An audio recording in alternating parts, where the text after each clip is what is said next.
Please be aware, in this podcast series we talk about all areas of safeguarding, which some people may find upsetting. So please make sure you're okay listening to today's topic. Be mindful of those around you, such as children, that you might not want to listen in.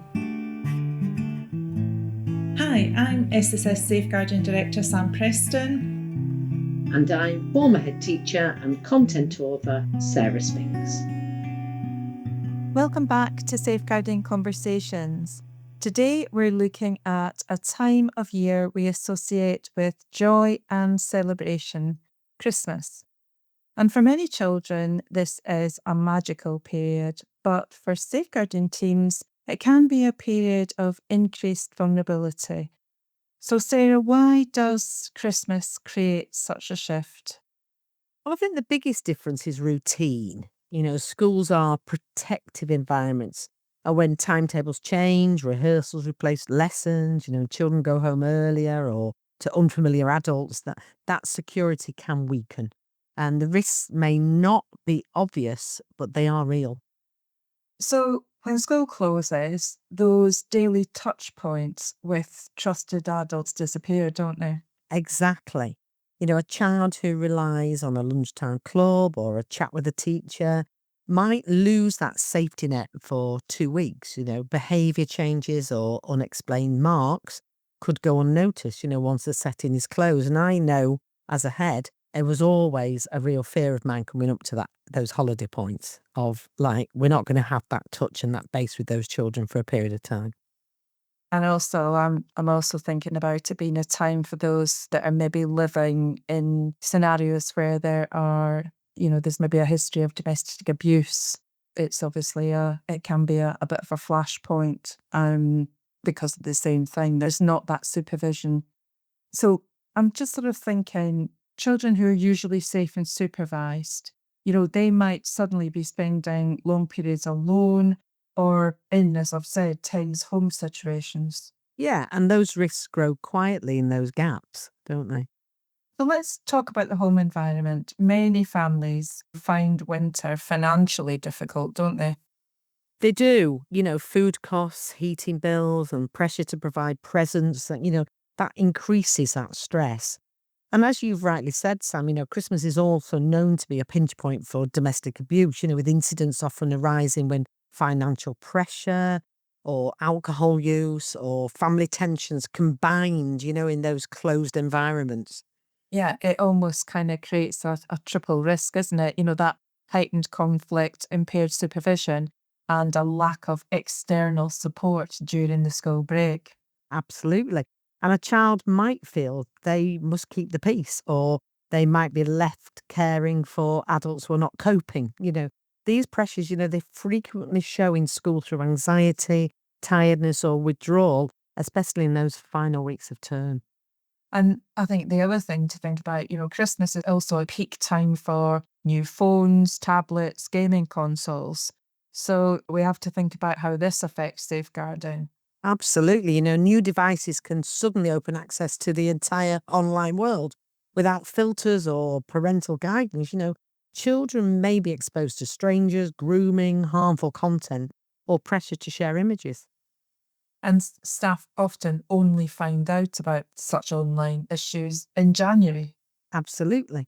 The first few weeks back are a crucial period for listening and re-establishing safe digital habits, really. I think we do have to recognise that not every child looks forward to Christmas. So what does emotional risk look like at this time of year? Well, I think some children feel lonely or cut off from support networks. Those with special educational needs or difficulties with friendships, they may feel especially isolated. And they can become more vulnerable to risky behaviour or harmful online connections, really. And I suppose one thing that I've noticed from reflecting back on my career, it's for some children, school was the one stable thing Yeah. for some children. And to suddenly not have that stability for any period of time can really have quite harmful effects. And they may not verbalise any problems when they return, but they've still experienced it. Absolutely. And I think it's really important that staff really notice quieter signals, such as withdrawal or Yeah. mood shifts or reluctance to engage with peers. That time coming back from holiday time, really important to notice those little things. Yeah, absolutely. I mean, now, Christmas events are fun, but schools mustn't relax their safeguarding procedures. Absolutely. More visitors, evening events, busy crowds, they create those supervision challenges. And I think it's really vital to maintain checks for volunteers, manage consent around photography, ensure children are collected safely, even if schedules change. Keep your safeguarding systems tight. Yeah, and I was just thinking when you were saying that, the phrase just this once because it's Christmas should never apply to safeguarding. And I have to say that I have, I can just one kind of incident, thankfully, in the past where it was about increased capacity and exceeding the number of people that should have been in. And it was a case of, well, it's only for 35 minutes, Precisely, So, standards just, they have to remain consistent, don't they? yeah, yeah. So overall, what actions should schools prioritise before the break? Well, I think there's a few key steps, really. Make sure staff and families know who to contact over the holidays.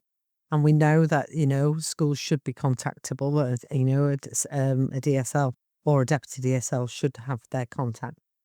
Reinforce the message that even small concerns must be reported. I think review your risk assessments for seasonal activities and dark evenings. Make sure they're fully up to date. Provide practical guidance to parents on setting up devices safely.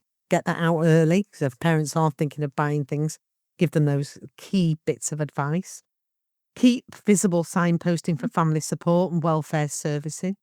And on return, take the time to ask children about their break and observe behaviour carefully, particularly for those children that you think have that vulnerability. And I will just say, you mentioned there, which I think is a really great thing to bring to attention, that practical guidance when parents are maybe going to be buying devices for the first time for their children and things. Yeah.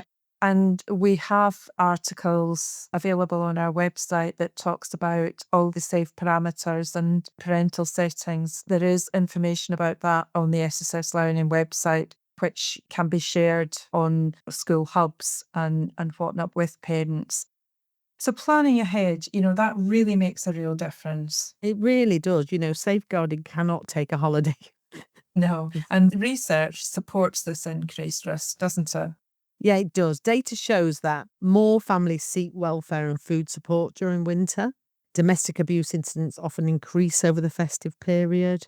Children with new tech and no safety settings are more exposed to online harm, and young people feel more isolated when the school support pauses. And as professionals, we enjoy the festivities too, but we can't lose awareness of children at risk. Absolutely, that's right. We need the curiosity to ask, how is this child coping when school is not there? By staying connected and planning carefully and noticing behaviour changes in January, I think we do give children a chance to start the new year feeling sort of safe and supported. And I would just add to that by saying, by asking that question, how will the child cope when school's not there? It might be about really considering, is there some action that could be taken before the holiday?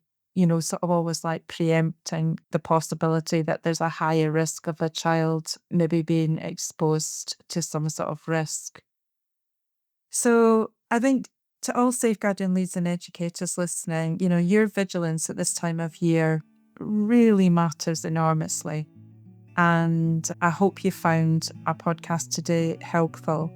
Thanks for joining us. I'm hoping it gives a clearer pathway to being prepared and to support those most vulnerable children.